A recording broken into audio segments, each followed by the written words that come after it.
E te rangatira no mai haramai ki tina whare o te atua Asunfa, we just welcome you here to this space, to the story. We're a people, come on up.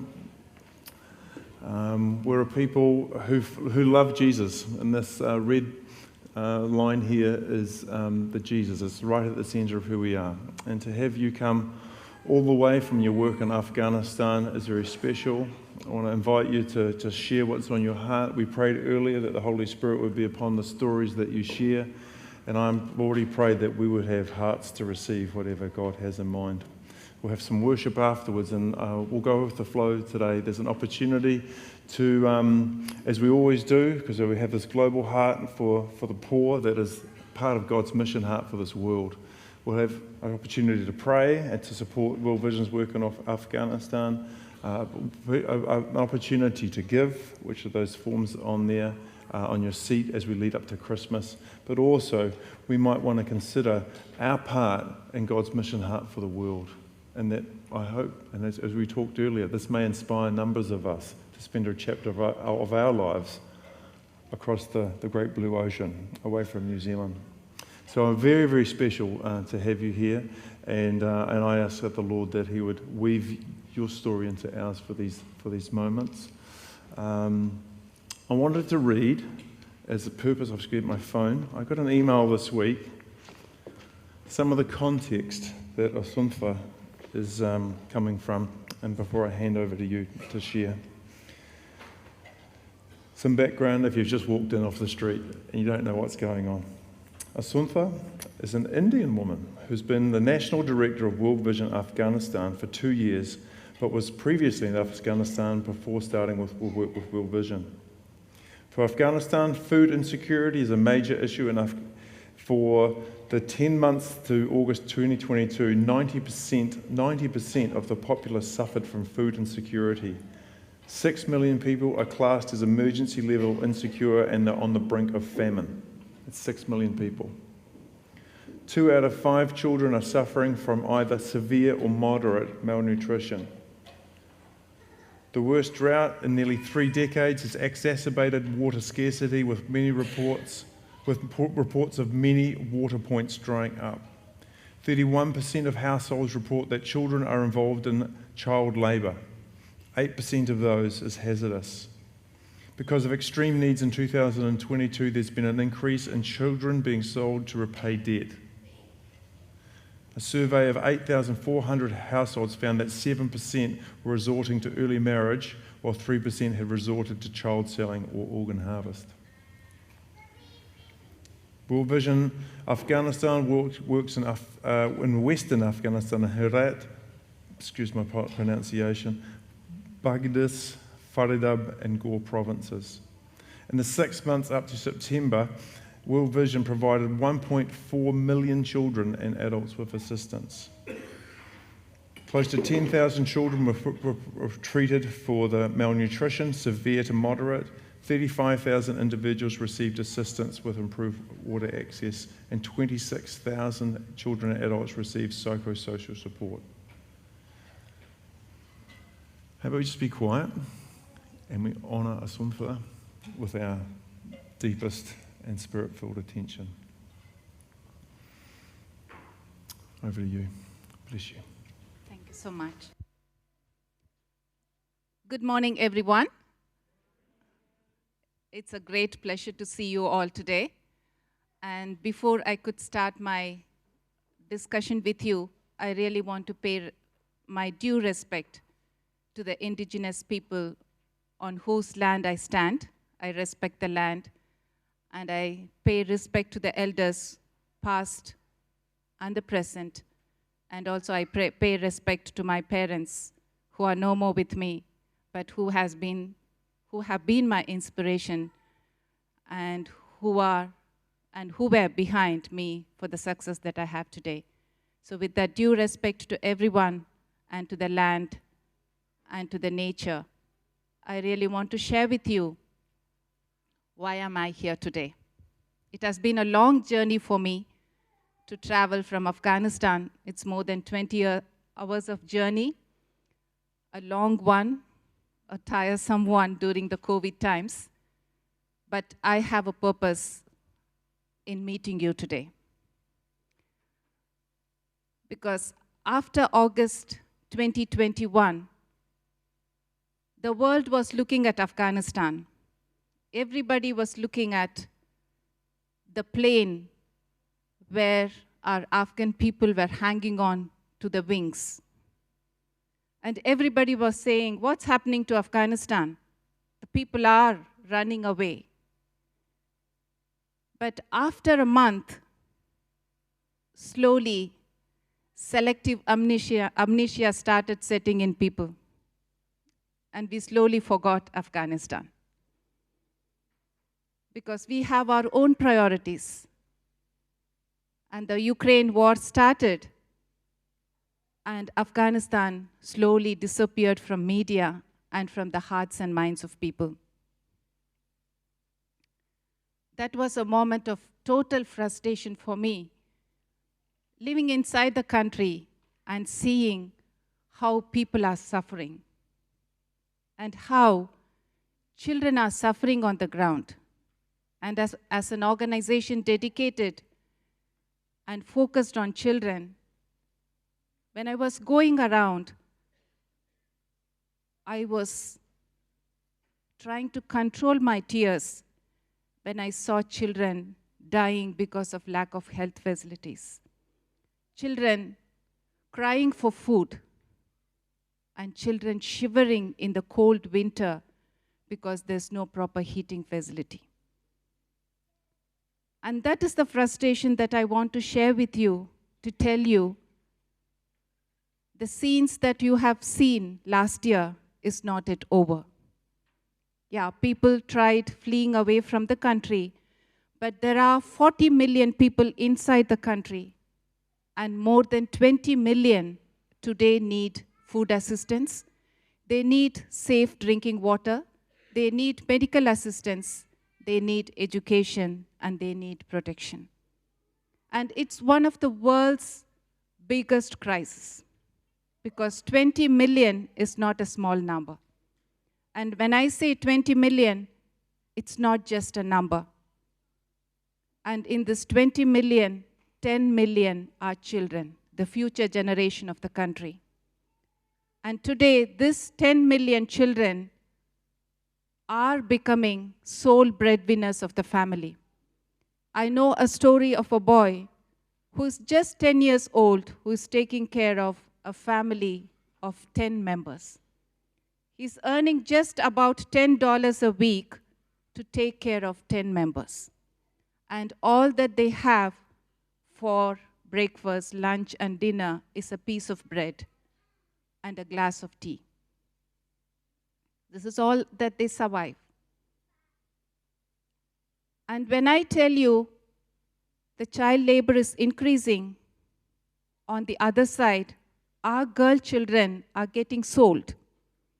And you know, in Afghan culture, this has been one of the negative coping mechanisms in order to manage the economical crisis.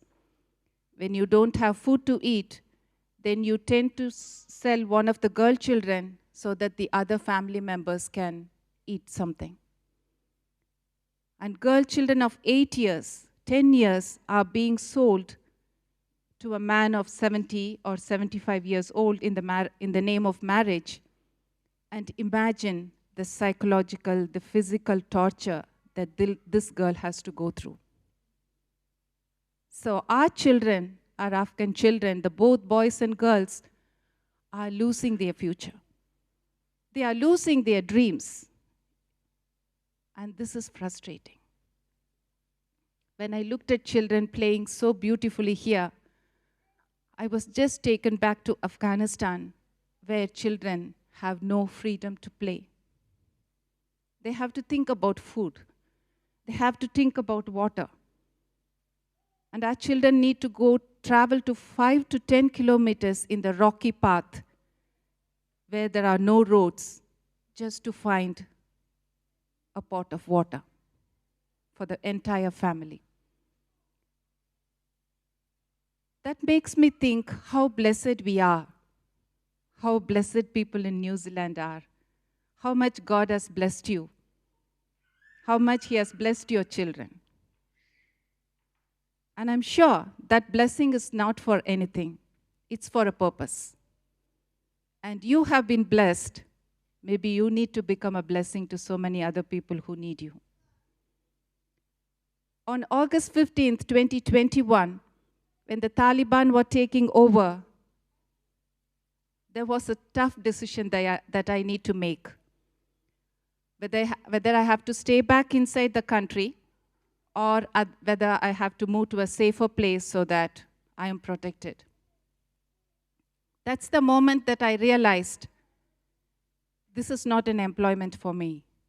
This is much more a calling to serve the poor and the needy.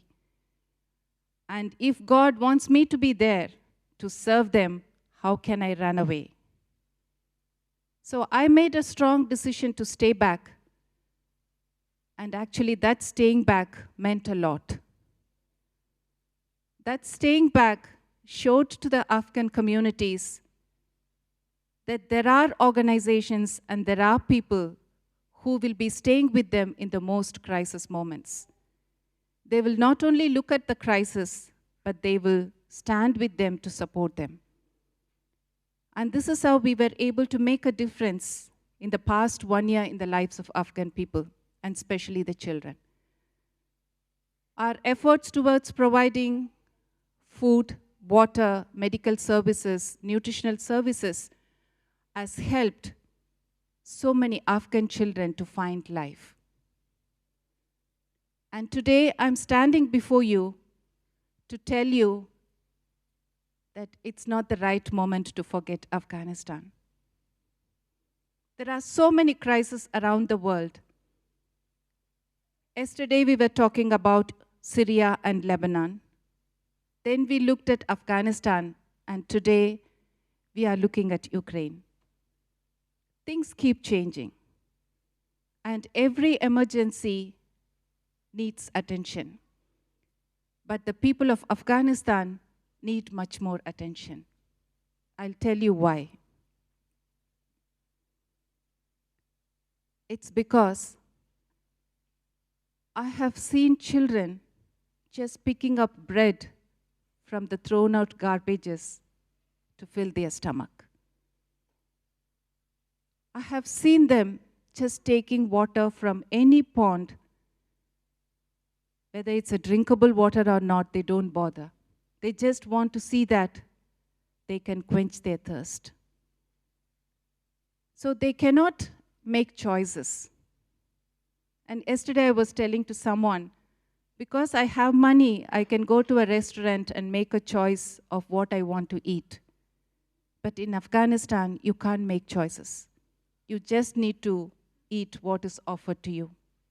So you are in a dependent position. And I'm not sure how many of us know what to be being dependent, because we got used to a world which is very free. So everybody makes our own choices. And being constantly dependent on aid is totally frustrating. I met a lady who was telling me, how long can I wait? How long can I stand in a queue to get my food? Can I not have the freedom or the opportunity to earn my own living? So people are getting frustrated of standing in the queue to waiting to get their food. It's similar to begging. But all that we want to do is to create an opportunity that people can earn their food. They are no more dependent on us. But at present, the hunger is so huge in this country. Nearly 95% of the population, they don't have complete meal. They can't have breakfast. They can't make a choice to eat breakfast, lunch, and dinner. They have to skip 1 or 2 meals. And that's how the economic crisis has created this humanitarian crisis into a bigger challenge. Today, you can walk into any ATM to withdraw money. But in Afghanistan, banks don't function. There are no banks. So you have to depend on liquid cash every time.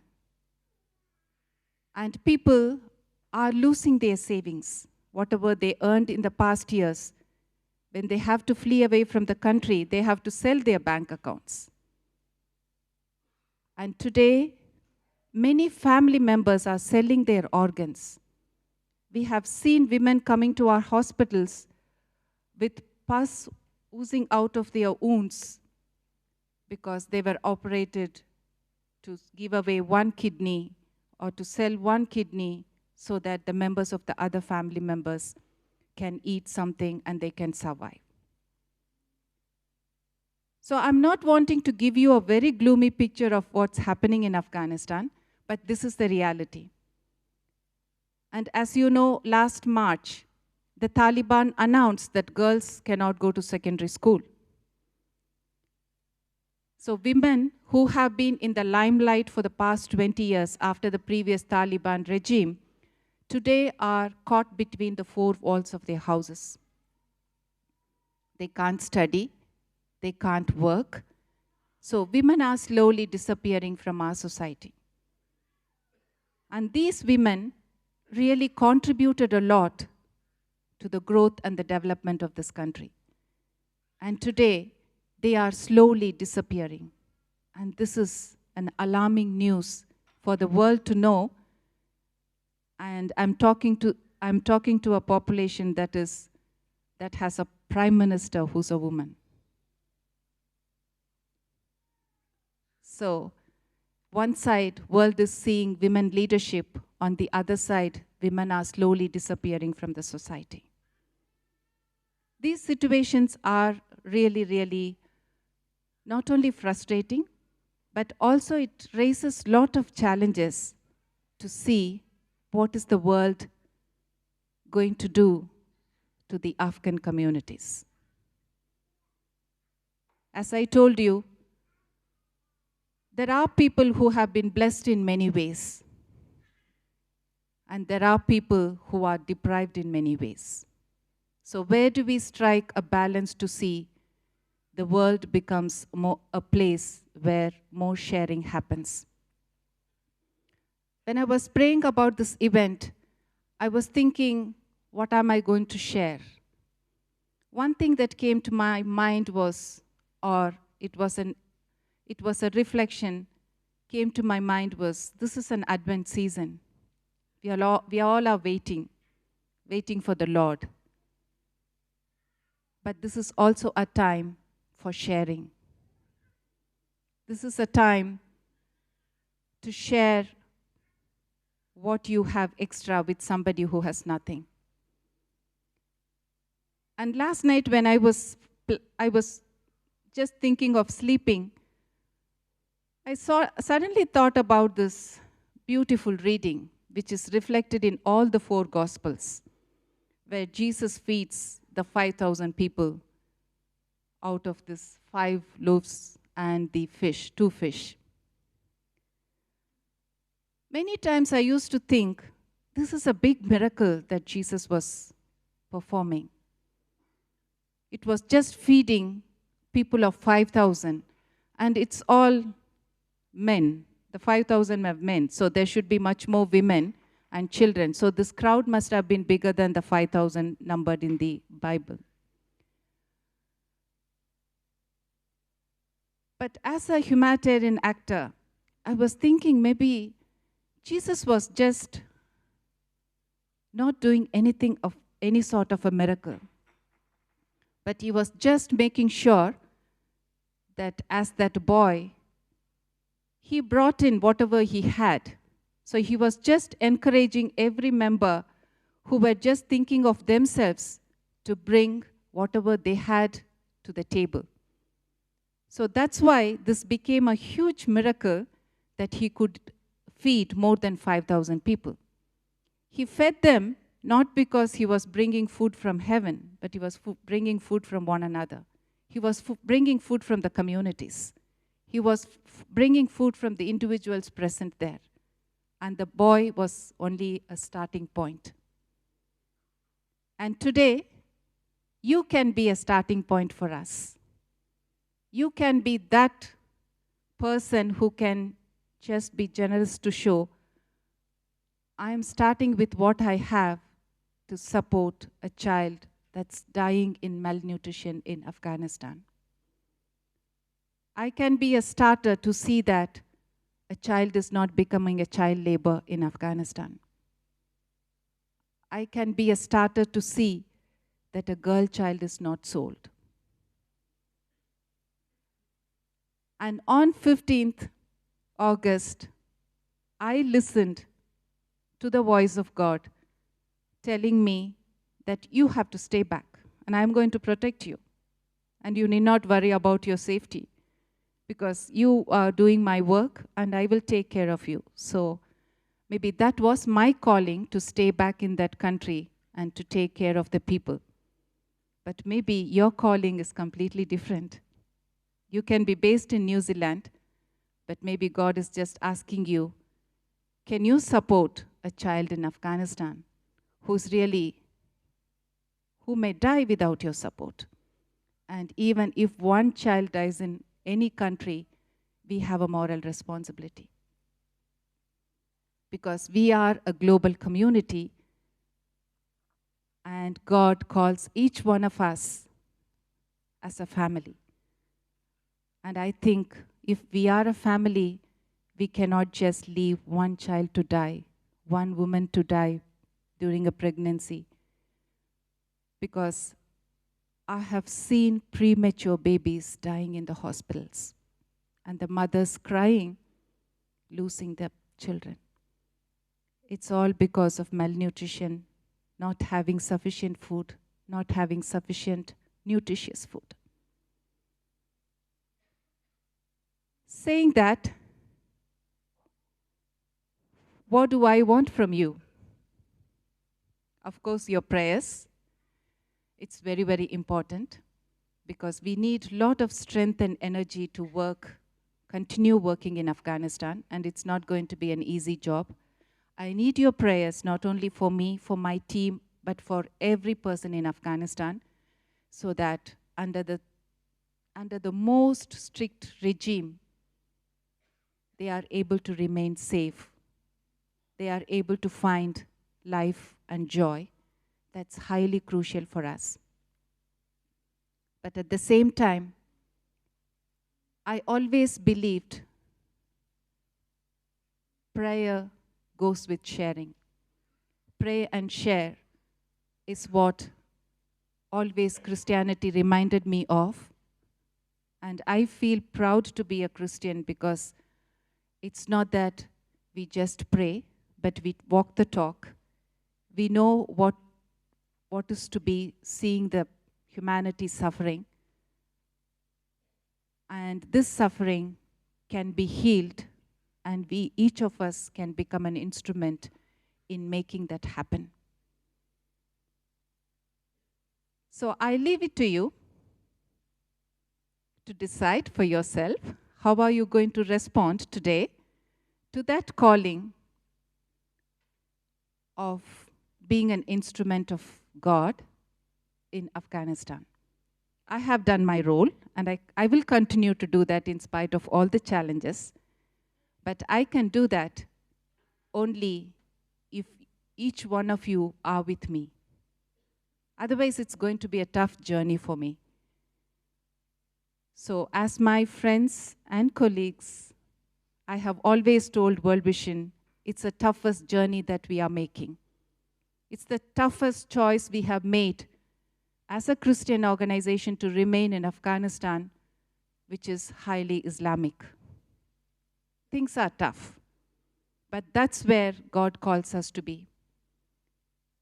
So I can tell you with total confidence that World Vision will remain committed to stand and support the Afghan communities, and especially the children. But to do that, I need each one of you. Each one of you to be with me, to pray for me, and also to be generous in sharing your extras. I'm not asking you to share whatever you have, only the extras. And also to tell you, to live in New Zealand is so beautiful. I think it's a blessing. So each of us need to really appreciate the blessings that we have, the beauty of life.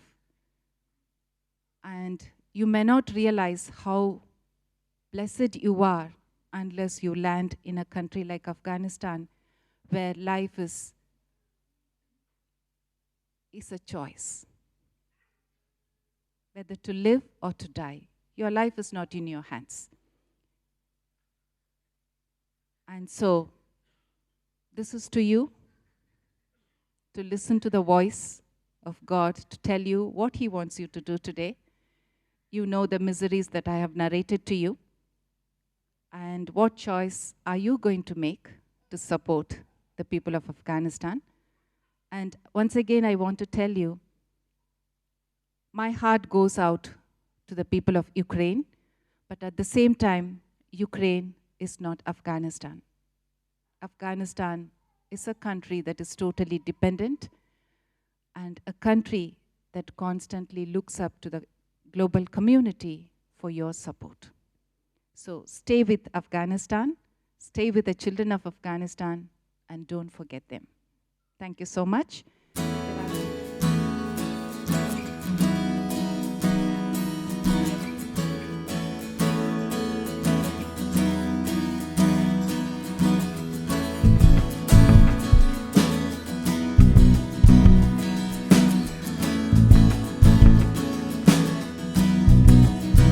How long will the poor go hungry?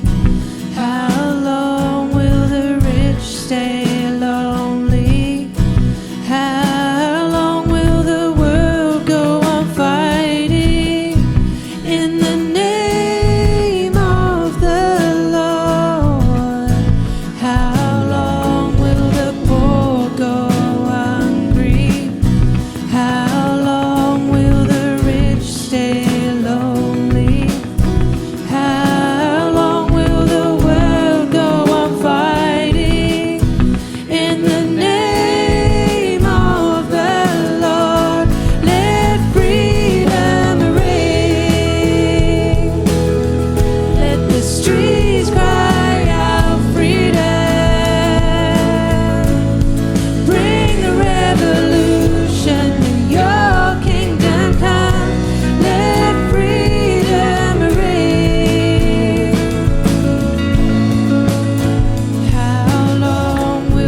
equal.